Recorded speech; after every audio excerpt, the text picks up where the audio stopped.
नमस्कार मित्रो, आज आपण पैशाचा पुरवठा, पैशाच्या पुरवठ्याच्या मापनाबाबतचे विविध ॲप्रोचेस आणि भारतामध्ये पैशाच्या पुरवठ्याच्या मापनाच्या विविध पद्धती याबद्दल आपण माहिती घेणार आहोत. पैशाचा पुरवठा, त्याच्या मापनाबाबतच्या पद्धती हा विषय वाणिज्य शाखा, कला शाखा, त्याचबरोबर MBA, BBA यासारख्या विविध वर्गांबरोबरच स्पर्धा परीक्षेचा अभ्यास करणाऱ्या विद्यार्थ्यांना देखील हा एक महत्त्वाचा घटक आहे. विशेषतः बँकिंग व वित्तीय क्षेत्रातील स्पर्धा परीक्षेची तयारी करणाऱ्या विद्यार्थ्यांसाठी हा एक अभ्यासक्रमातील महत्त्वाचा घटक असतो. त्यामुळे आज आपण या विषयावरती तपशीलवार चर्चा करणार आहोत. विद्यार्थी मित्रो, पैशाचा पुरवठा ही संकल्पना सर्वसामान्य व्यक्तीच्या दृष्टिकोनातून एक सर्वसाधारण संकल्पना असते. त्यांच्या दृष्टिकोनातून एका विशिष्ट देशातील पैशाचा पुरवठा म्हणजे त्या देशात उपलब्ध असणारे वेगवेगळ्या प्रकारची कॉईन्स व वेगवेगळ्या प्रकारच्या करन्सी नोटा यांचे एकूण मूल्य म्हणजे पैशाचा पुरवठा. परंतु अर्थशास्त्री दृष्टिकोनातून या सर्व संकल्पना पाहिल्या असता यामध्ये अनेक वेगवेगळ्या घटकांचा समावेश होतो आणि म्हणून आज आपण पैशाच्या पुरवठ्याबाबतच्या वेगवेगळ्या संकल्पना, त्या संबंधित वेगवेगळ्या अर्थतज्ञांनी मांडलेले दृष्टिकोन व प्रत्यक्षात भारतात RBI कडून वापरल्या जाणाऱ्या वेगवेगळ्या मेथड्स याचाही अभ्यास करणार आहोत.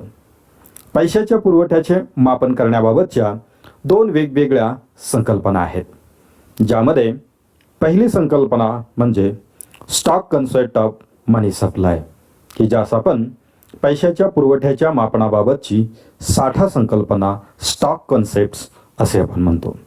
स्टॉक कन्सेप्टनुसार a supply of money is the quantity of currency note and coins in circulation in the economy at specific point of time. म्हणजेच एका विशिष्ट वेळी एका विशिष्ट अर्थव्यवस्थेमध्ये ज्या चलनी नोटा आणि नाणी उपलब्ध असतात त्यांची एकूण मूल्य, त्यांचे एकूण व्हॅल्यू म्हणजे पैशाचा पुरवठा. या आधारे त्याचे एक सिंपल सूत्र आपणास मांडता येईल. Supply of money is equal to quantity of currency notes and quantity of coins. म्हणजेच एका विशिष्ट वेळी अर्थव्यवस्थेमध्ये जे पैशाचे परिमाण किंवा संख्या उपलब्ध असते त्यास आपण पैशाचा पुरवठा असे म्हणू शकतो. तथापि पैशाच्या पुरवठ्याचे मापन करण्यासाठीची ही संकल्पना काही अर्थतज्ञांना मान्य नाही. त्यांच्या मते पैसा हा स्टॉक नसून तो प्रवाह असतो, कारण तो सातत्याने एका हातातून दुसऱ्या हातामध्ये ट्रान्सफर होत असतो, की ज्यास आपण अर्थशास्त्रामध्ये वेलोसिटी ऑफ मनी म्हणजेच पैशाचा भ्रमणवेग असे आपण म्हणतो. या भ्रमणवेगाच्या आधारे पैशाच्या मापनाबाबतची दुसरी कॉन्सेप्ट मांडली जाते, ती म्हणजे flow concept of money supply, म्हणजेच पैशाच्या पुरवठ्याच्या मापनाबाबतची प्रवाह संकल्पना. या संकल्पनेनुसार a supply of money is the quantity of currency note and coins and velocity of money in the economy at specific period of time. म्हणजेच स्टॉक कॉन्सेप्टमध्ये जर आपण पाहिले तर आपणास असे दिसून येईल की पैशाचा पुरवठा एका विशिष्ट वेळी गृहीत धरलेला असतो, परंतु प्रवाह संकल्पनेमध्ये पैशाच्या मापनाबाबत एक विशिष्ट कालखंड म्हणजेच स्पेसिफिक पिरियड ऑफ टाईम हा गृहीत धरलेला असतो. या कालखंडामध्ये जे पैशाचे परिमाण, क्वांटिटी ऑफ मनी उपलब्ध आहे ती क्वांटिटी, त्याचबरोबर त्याचा भ्रमणवेग हा गृहीत धरला जातो. म्हणजेच supply of money is equal to quantity of money into velocity of money. Velocity म्हणजे एका विशिष्ट कालखंडात पैशाचे एक एकक किती हातातून हस्तांतरित होते त्या हस्तांतरणाची संख्या म्हणजेच वेलोसिटी ऑफ मनी किंवा भ्रमणवेग. उदाहरणार्थ, 1 रुपयाचे एक नाणे एका विशिष्ट वेळी 5 वेळा हस्तांतरित झाले असता पैशाचा भ्रमणवेग 5 इतका आहे असे म्हटले जाते, की ज्यामुळे एकच कॉईन 5 वेगवेगळ्या व्यवहारांची पूर्तता करून 5 रुपयाची व्हॅल्यू क्रिएट करत असते. आणि म्हणून प्रवाह संकल्पनेनुसार पैशाचा पुरवठा हा पैशाच्या संख्ये इतका नसतो, तर पैशाची संख्या व त्याच्या भ्रमणवेग यांच्या गुणाकारा इतका असतो.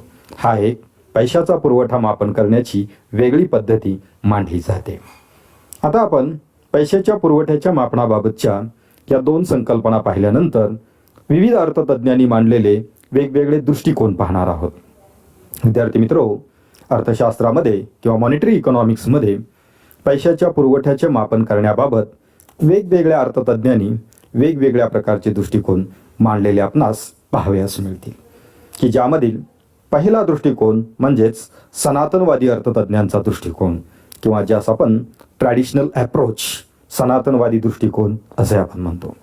सनातनवादी अर्थतज्ञांनी पैशाच्या पुरवठ्याच्या मापनाबाबत हायली लिक्विड असणारे असेट्स गृहीत धराव्यात अशा प्रकारचा दृष्टिकोन मांडलेला असून, ज्यामध्ये पैशाच्या पुरवठ्यामध्ये त्या देशातील वेगवेगळ्या प्रकारच्या करन्सी नोट, वेगवेगळ्या प्रकारची करन्सी कॉईन्स, याबरोबरच बँकिंग संस्थांच्याकडे असणाऱ्या डिमांड डिपॉझिट्स म्हणजेच मागणी ठेवी यांचा समावेश पैशाच्या पुरवठ्यात केलेला आहे किंवा करण्याविषयीची शिफारस केलेली आहे. यामध्ये स्टॉक कॉन्सेप्टनुसार ज्या आपण 2 घटकांचा विचार केला ते म्हणजे करन्सी नोट व करन्सी कॉईन यांची क्वांटिटी, हे दोन्ही घटक यामध्ये समाविष्ट आहेत.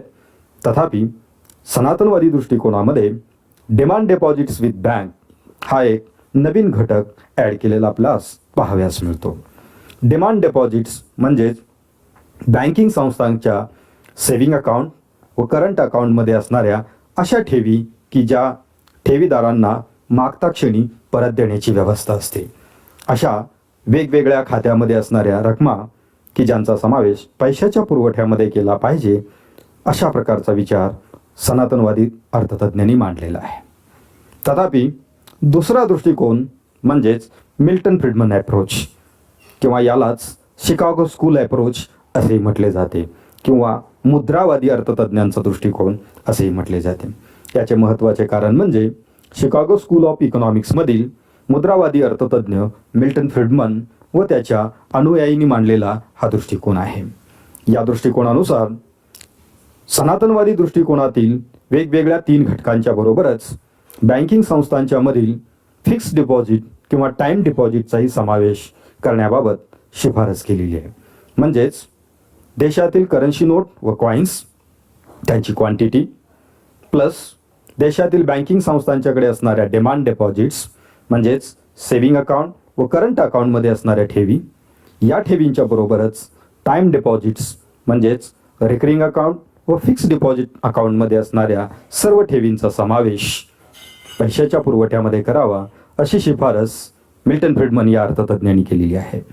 याचे कारण म्हणजे फिक्स्ड डिपॉझिट किंवा रिकरिंग डिपॉझिट या विशिष्ट कालावधीसाठी बँकेत असल्या तरी मुदतीपूर्वी त्या मुदत ठेव पावती कमी करून किंवा त्या प्रीमॅच्युअर विड्रॉ करण्याची सुविधा असते व या ठेवीचे रूपांतर रोख पैशामध्ये व रोख खरेदी शक्तीमध्ये रूपांतरित करता येते. आणि म्हणून या ठेवींचाही समावेश पैशाच्या पुरवठ्यामध्ये करणे आवश्यक आहे, अशा प्रकारचा विचार मिल्टन फ्रीडमन या अर्थतज्ञांनी मांडलेला आपणास पाहावयास मिळतो. त्यालाच आपण मिल्टन फ्रीडमन अप्रोच असे म्हणतो. त्यानंतर तिसरा दृष्टिकोन म्हणजेच अर्थतज्ञ गुर्ले व अर्थतज्ञ शॉ या 2 अर्थतज्ञांनी मांडलेला दृष्टिकोन, किंवा ज्यास NBFC अप्रोच असे म्हटले जाते. या 2 अर्थतज्ञांच्या दृष्टिकोनालाच गुर्ले अँड शॉ अप्रोच असे म्हटले जाते.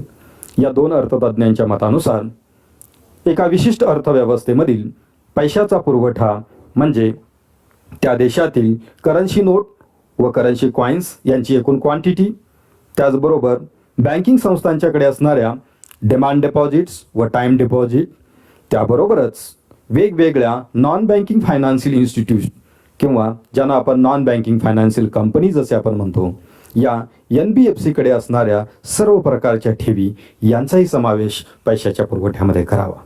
याचे महत्त्वाचे कारण म्हणजे बँकिंग संस्थांच्या बरोबरच देशातील वेगवेगळ्या नॉन बँकिंग फायनान्शियल कंपन्यांच्याकडे देखील ग्राहक किंवा त्या देशातील जनता त्या डिपॉझिट्स ठेवत असते व त्यामध्ये देखील रोखतेमध्ये रूपांतरित होण्याचा गुणधर्म असतो, ज्यामुळे अशा ठेवी देखील पैशाच्या पुरवठ्याचा भाग असतात, असे मत गुर्ले व शॉ या दोन अर्थतज्ञांनी मांडलेले होते. या व्यतिरिक्त सर्वसामान्य जनता व institutional investors shares, debentures, bonds यासारख्या सिक्युरिटीमध्ये देखील गुंतवणूक करत असतात, की ज्या गुंतवणुकीच्या इन्स्ट्रुमेंटचा उपयोग हा रोखतेसाठी करणे शक्य असते. म्हणजेच आवश्यकता भासते तेव्हा शेअरची विक्री करून किंवा डिबेंचर अथवा बॉन्डची विक्री करून त्याचे रोख पैशामध्ये रूपांतर करता येणे शक्य असते. आणि म्हणून याही घटकांचा समावेश पैशाच्या पुरवठ्यामध्ये करण्याबाबतची शिफारस गुर्ले व शॉ या अर्थतज्ञांनी केल्याचे आपणास दिसून येते. त्यानंतर चौथा आणि एक महत्त्वपूर्ण अप्रोच म्हणजेच रॅडक्लिफ कमिटी अप्रोच किंवा यालाच सेंट्रल बँकिंग अप्रोच असेही म्हटले जाते. यामध्ये रॅडक्लिफ कमिटी ही सेंट्रल बँकिंगच्या पैशाच्या पुरवठ्याच्या मापनाबाबतची एक महत्त्वाची कमिटी होती, की ज्या कमिटीने एका विशिष्ट अर्थव्यवस्थेमधील पैशाच्या पुरवठ्याचे मापन कोणत्या पद्धतीने केले पाहिजे, कोणकोणत्या घटकांचा समावेश त्यामध्ये करणे आवश्यक आहे याविषयीचा तपशीलवार अहवाल सादर केलेला होता. या समितीच्या शिफारशीनुसार पैशाच्या पुरवठ्यामध्ये वरील सर्व घटकांच्या बरोबरच म्हणजेच quantity of currency note, quantity of currency coin, demand deposits and time deposits with bank, all deposits with NBFC, different types of securities या सर्व घटकांच्या बरोबरच बँका व वित्तीय संस्थांनी दिलेल्या वेगवेगळ्या प्रकारच्या कर्जांचाही समावेश पैशाच्या पुरवठ्यामध्ये केला पाहिजे अशी शिफारस या समितीने केली. याचे महत्त्वाचे कारण म्हणजे जेव्हा बँकिंग संस्था किंवा वित्तीय संस्था देशातील कर्जदारांना कर्ज रूपाने रक्कम उपलब्ध करून देत असतात, तेव्हा त्याच्या माध्यमातून पैशाच्या पुरवठ्यामध्ये वाढ होत असते. आणि म्हणून याही घटकाचा समावेश करण्याबाबतचा विचार रॅडक्लिफ कमिटीने मांडलेला आपणास दिसून येतो. तर पैशाच्या पुरवठ्याच्या मापनाबाबत traditional approach, Milton Friedman approach, Gurley and Shaw approach, त्याचबरोबर रॅडक्लिफ कमिटी अप्रोच असे 4 वेगवेगळ्या प्रकारचे दृष्टिकोन दिसून येतात. तथापि वेगवेगळ्या अर्थतज्ञांनी हे वेगवेगळे दृष्टिकोन मांडलेले असले तरी जगभरातील मध्यवर्ती बँका वेगवेगळ्या पद्धतीने पैशाचे मापन हे करत असल्याचे आपणास दिसून येईल. यामध्ये आपण आज भारतामध्ये रिझर्व्ह बँक ऑफ इंडिया पूर्वीपासून ज्या वेगवेगळ्या पद्धती पैशाच्या पुरवठ्याच्या मापनाबाबत वापरत आलेली आहे आणि सध्या ज्या पद्धती वापरात आहेत त्याविषयी आपण चर्चा करणार आहोत. भारतीय रिझर्व्ह बँकेच्या बाबतीमध्ये जर आपण पाहिलं तर रिझर्व्ह बँक ऑफ इंडियाच्या स्थापनेनंतर 1935 ते 1968 या कालावधीमध्ये भारतामध्ये पैशाच्या पुरवठ्याचे मापन हे केवळ नॅरो मनी या पद्धतीने होत होते, की ज्यामध्ये ट्रॅडिशनल अप्रोचनुसार फक्त भारतामध्ये उपलब्ध असणाऱ्या करन्सी नोट व कॉइन्स यांची क्वांटिटी, त्याचबरोबर बँकिंग संस्थांच्याकडे असणाऱ्या डिपॉझिटचा विचार पैशाच्या पुरवठ्यामध्ये केला जात होता. तथापि 1961 मधील working group on money supply, त्याचबरोबर स्पेशल वर्किंग ग्रुप 1977, त्याचबरोबर working group on money supply and analytics and methodology compilation या कमिटीमध्ये ज्या काही वेगवेगळ्या प्रकारच्या शिफारशी करण्यात आल्या, या शिफारशीच्या अनुषंगाने भारतीय रिझर्व्ह बँकेने आपल्या पैशाच्या पुरवठ्याच्या मापन पद्धतीमध्ये वेळोवेळी अनेक वेगवेगळे बदल केलेले आहेत. त्यामधील काही महत्त्वाचे बदल आपण अभ्यासणार आहोत. भारतामध्ये 1978 पासून जी नवीन पद्धती वापरण्यास सुरुवात झाली, की जी पद्धती 1998 पर्यंत प्रत्यक्ष वापरामध्ये असल्याचे आपणास दिसून येते, की ज्यामध्ये प्रामुख्याने 4 वेगवेगळ्या संकल्पनांचा समावेश केलेला होता, की ज्यामध्ये M1, M2, M3 आणि M4 म्हणजेच monetary aggregate 1, monetary aggregate 2, monetary aggregate 3 आणि मॉनिटरी ॲग्रिगेट 4 या 4 संकल्पनांचा त्यामध्ये समावेश करण्यात आलेला होता. यामधील M1 म्हणजे CP plus DD plus OD म्हणजेच या M1 मध्ये अर्थव्यवस्थेमधील जनतेकडे असणाऱ्या currency note and currency coins, त्याचबरोबर बँकिंग संस्थांच्याकडे असणाऱ्या डिमांड डिपॉझिट्स, की ज्यास आपण मागणी ठेवी असे आपण म्हणतो, त्याचबरोबर देशातील बँका वित्तीय संस्थांनी रिझर्व्ह बँक ऑफ इंडियाकडे ठेवलेल्या विविध प्रकारच्या इतर ठेवी या 3 घटकांनी मिळून भारतातील M1 तयार होत होता. त्यास आपण नॅरो मनी असे संबोधत होतो.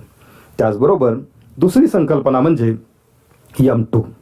M2 मध्ये M1 plus saving deposits with post office या घटकाचा त्यामध्ये समावेश करण्यात आलेला होता, की ज्यामध्ये currency with public, demand deposits with banks, other deposits with RBI या घटकाबरोबरच पोस्ट ऑफिस सेविंग डिपॉझिट बँकेमध्ये जनतेने ठेवलेल्या ठेवीचा समावेश हा M2 मध्ये करण्यात आलेला होता. त्यानंतर तिसरी संकल्पना म्हणजेच M3. M3लाच ब्रॉड मनी असे त्या ठिकाणी संबोधले जाते. M3 मध्ये M1 मधील सर्व घटकांच्या बरोबरच बँकिंग संस्थांच्याकडील टाइम डिपॉझिटचा समावेश करण्यात आलेला होता. म्हणजेच भारतातील M3 ब्रॉड मनीमध्ये currency with public, demand deposits with banks, other deposits with RBI या घटकांबरोबरच टाइम डिपॉझिट्स विथ बँक्स याचा समावेश करण्यात आलेला होता. हा मेथड किंवा ही मेथड आपण पाहिल्यानंतर आपणास लक्षात येईल की मिल्टन फ्रीडमन अप्रोचनुसार की भारतामध्ये M3चे मोजमाप हे केले जात होते. या M3 बरोबरच भारतात M4 ही देखील एक संकल्पना त्या ठिकाणी वापरली जात होती, की ज्यामध्ये M4 मध्ये M3 मधील सर्व घटकांच्या बरोबरच पोस्ट ऑफिसमधील सर्व डिपॉझिटचा समावेश केला जात होता. म्हणजेच या M4 मध्ये currency with public, demand deposits with banks, other deposits with RBI, time deposits with bank, saving deposits with post office, time bank deposits with post office म्हणजे पोस्टातील सेविंग डिपॉझिट्स व टाइम डिपॉझिट्स या दोन्ही घटकांचा एकत्रितपणे समावेश M4 मध्ये हा करण्यात येत होता, की ज्याला ब्रॉडेस्ट मनी असे देखील त्या ठिकाणी संबोधले जात होते. तर भारतात रिझर्व्ह बँक ऑफ इंडिया 1978 ते 1998 या कालावधीमध्ये या 4 वेगवेगळ्या संकल्पनांचा वापर करत असल्याचे आपणास दिसून येईल. त्यानंतर सन 1998 नंतरच्या काळात भारतात न्यू मॉनिटरी ॲग्रिगेट्स या नवीन पद्धतीचा वापर करण्यास सुरुवात झाल्याचे दिसून येते.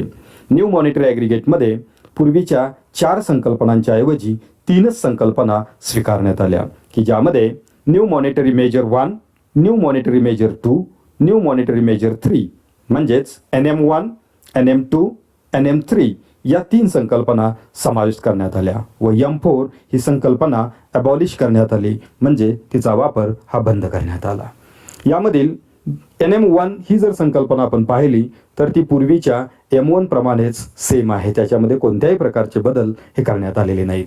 तथापि NM2 मध्ये मात्र NM1 मधील सर्व घटकांच्या बरोबरच शॉर्ट टर्म टाइम डिपॉझिटचा समावेश करण्यात आलेला आहे. म्हणजेच NM2 मध्ये currency with public, demand deposits with bank, other deposits with RBI and short term time deposits म्हणजेच की ज्याची मुदत 1 वर्ष किंवा त्यापेक्षा कमी आहे अशा सर्व प्रकारच्या शॉर्ट टर्म डिपॉझिटचा समावेश हा NM2 मध्ये करण्यात आलेला आहे. त्यानंतर NM3 मध्ये NM2 मधील सर्व घटकांच्या बरोबरच लॉंग टर्म टाइम डिपॉझिट्सचा समावेश करण्यात आलेला आहे. या व्यतिरिक्त कॉल अँड टर्म मनी म्हणजेच बँका व वित्तीय संस्थांनी दिलेला कॉल मनी किंवा टर्म फंडिंगच्या स्वरूपातील कर्जाच्या रकमेचा देखील समावेश यामध्ये करण्यात आलेला आहे. म्हणजेच एकंदरीतपणे NM3 मध्ये currency with public, demand deposits with banking system, other deposits with RBI, short term time deposits म्हणजे ज्याची मुदत 1 वर्षापेक्षा कमी आहे अशा प्रकारच्या टाइम डिपॉझिट्स किंवा फिक्स्ड डिपॉझिट, त्याचबरोबर लॉंग टर्म टाइम डिपॉझिट्स ज्याची मुदत 1 वर्षापेक्षा अधिक आहे अशा प्रकारच्या मुदत ठेवी, त्याचबरोबर अल्पमुदती कर्जे व मुदती कर्जे अशा सर्व कर्जांचा समावेश हा NM3 मध्ये करण्यात आलेला आहे व NM4 ही संकल्पना रद्द करण्यात आलेली आहे. तर 1998 नंतरच्या काळात या नवीन मापन पद्धतीचा त्या ठिकाणी समावेश करण्यात आलेला आहे.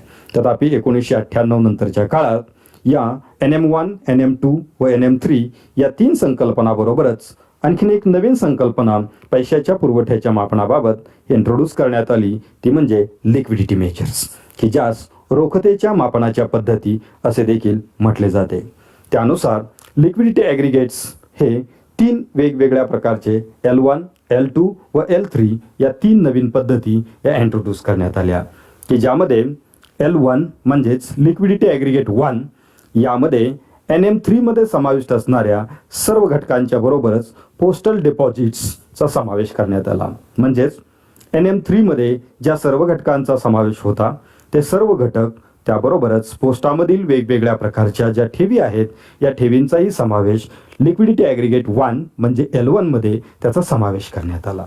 त्यानंतर लिक्विडिटी ॲग्रिगेट 2 म्हणजे L2 मध्ये L1 मधील सर्व घटकांच्या बरोबरच टर्म मनी बॉरोविंग, त्याचबरोबर certificates of deposit, term deposits of financial institutions या 3 घटकांचा त्यामध्ये समावेश करण्यात आलेला आहे. म्हणजेच अल्पमुदती ठेवींच्या बरोबरच कर्जांच्या मधील देखील मुदती कर्जे जी आहेत ती कर्जे यामध्ये समाविष्ट करण्यात आलेली आहे. त्याचबरोबर ज्या वेगवेगळ्या बँका व वित्तीय संस्था सर्टिफिकेट्स ऑफ डिपॉझिट्स इश्यू करत असतात की ज्यास आपण CD असे आपण म्हणतो, त्याची रक्कम या L2 मध्ये समाविष्ट करण्यात आलेली आहे. या व्यतिरिक्त बँका व्यतिरिक्त ज्या वेगवेगळ्या वित्तीय संस्था आहेत या वित्तीय संस्थांच्याकडच्या ज्या मुदती ठेवी आहेत या मुदती ठेवींचाही समावेश L2 मध्ये करण्यात आलेला आहे.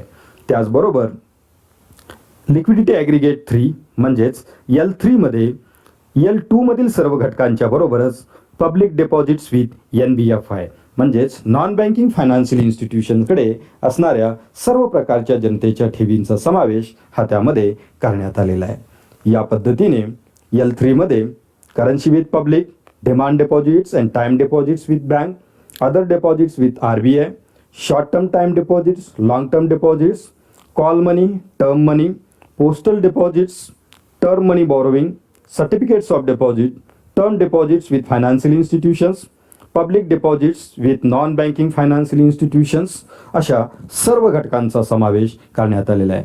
म्हणजेच L3 ही एक अतिव्यापक पैशाच्या पुरवठ्याच्या मापनाची संकल्पना असून त्यामध्ये वेगवेगळ्या ठेवींच्या बरोबरच कर्ज व गुंतवणुकीच्या वेगवेगळ्या महत्त्वाच्या पर्यायांचाही समावेश यामध्ये करण्यात आलेला आहे. तर विद्यार्थी मित्रो, या भारतात 1998 नंतरच्या काळात पैशाच्या पुरवठ्याच्या मापनाबाबत रिझर्व्ह बँक ऑफ इंडियाने हे वेगवेगळे बदल केलेले असून ज्यामध्ये NM1, NM2 व NM3 या 3 संकल्पनांच्या बरोबरच L1, L2 व L3 या 3 नवीन संकल्पना देखील वापरल्या जात आहेत. तर यावरून आपणास पैशाच्या पुरवठ्याच्या मापनाबाबतचा थेरॉटिकल फाउंडेशन बरोबरच भारतात प्रत्यक्षात ज्या पद्धतींचा वापर केला जातो त्या पद्धतींच्या विषयी देखील आपणास योग्य ती माहिती मिळालेली असेल. धन्यवाद.